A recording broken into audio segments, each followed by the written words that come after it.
how would you describe the story of CryptoPunks in one sentence? Um, Visionaries find their family. I'm Claire. I'm an anonymous AI collaborative artist and CryptoPunk. And yeah, I'm obsessed with AI and can't stop talking about it. So Why don't we go back to the beginning? How did you first hear about CryptoPunks? yeah, so I was on 4chan on the biz boards back in, I guess this would have been 2016, 2017. It was right before it was 2017, right? It was right before the launch. I was chatting with someone about CryptoPunks and I was sad I'd missed the claim. And so he said, well, I claimed 730. Do you want three? And I said, sure, and he said, great, hold them until they're in the MoMA. And I said I would. So he sent me three. One was a Mohawk punk with a mole, which I love, albino. One was a crazy red hair girl, and then I called her Strawberry Marla. I had to end up selling her to pay for my mom's cancer treatment, which she's now totally in remission. And I am so grateful to have been able to do that. That was really special. But I've kept the other two. And then there's 1629, which is my pink haired punk. And immediately I gravitated to her. I've had pink hair, I've had that hairstyle in late high school, college. And so immediately resonated there. And then, yeah, I saw from the Discord, the CryptoPunks Discord, and then on Twitter back in late 2020, there were a lot of punks that were using them as their PFPs and were talking about things, and people were more inclined to listen because it was kind of OG. Um, and I wanted to be their friends. And so I started using mine as my PFP too. And that's kind of how it started. I thought that it was fascinating having a visual component, having art on blockchain.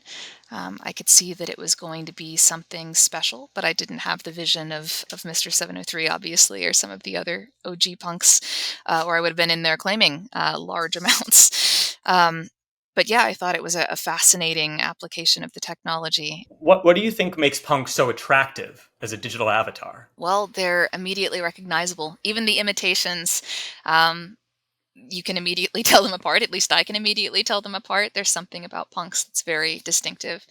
Um, Again, the people that own them, the people that have been using them for a couple of years now, are very strongly opinionated, are very passionate and driven and ideological, but not in a zealous way that I've seen for the most part. It's very logical.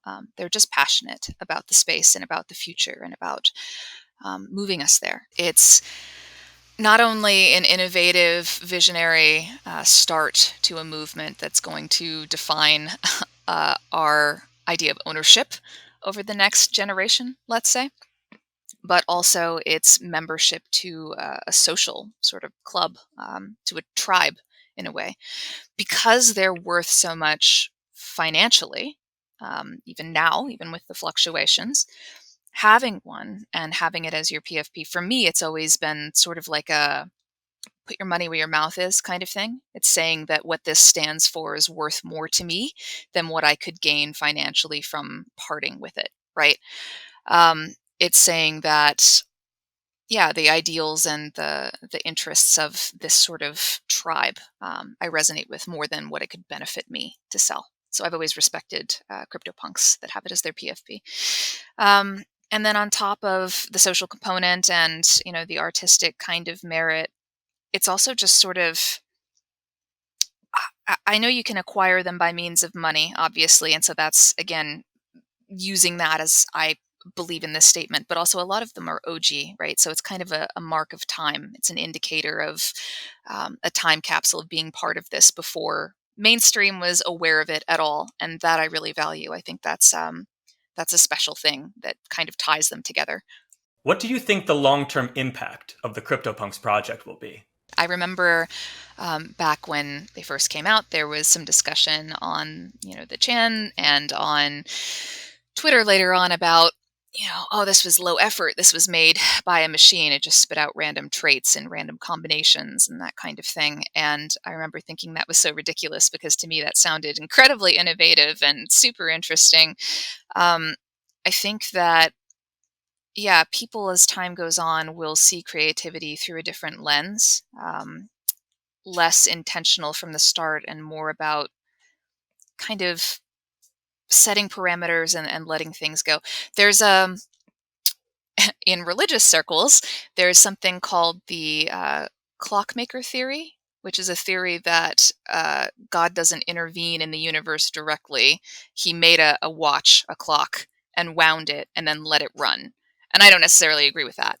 But I think that that kind of plays with generative and AI in general, because it's like you set the parameters for a world and you let it run.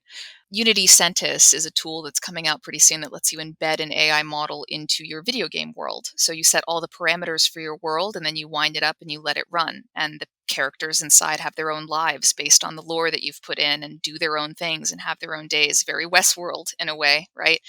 Um, that idea of sort of being the visionary and then letting the machine iterate and create and go from your ideas and your creative inspiration. I think that's how we're going to see creativity in a lot of ways moving forward in a lot of different genres. So CryptoPunks were super innovative in many dimensions, that being one of them. You've made the decision to be undoxed.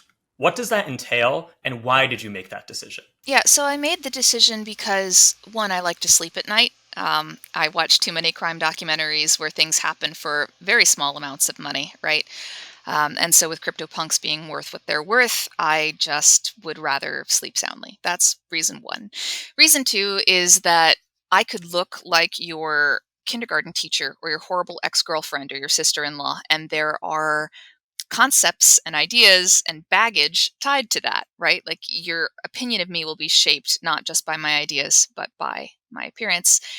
I'd rather just avoid that altogether. Everyone has their own idea of what anonymous people look like, right? I remember reading Harry Potter when I was a kid, and I had an idea of what he looked like in my head.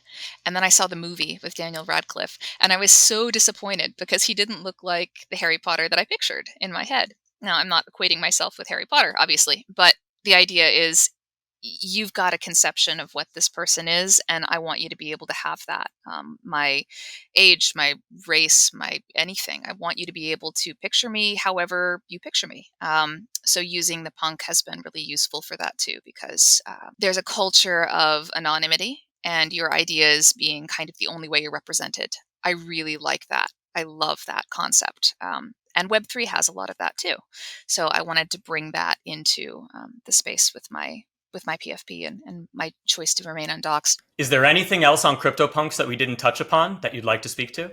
Just that knowing the punks has been more fulfilling and opened more doors for me than my college degree or my prior career.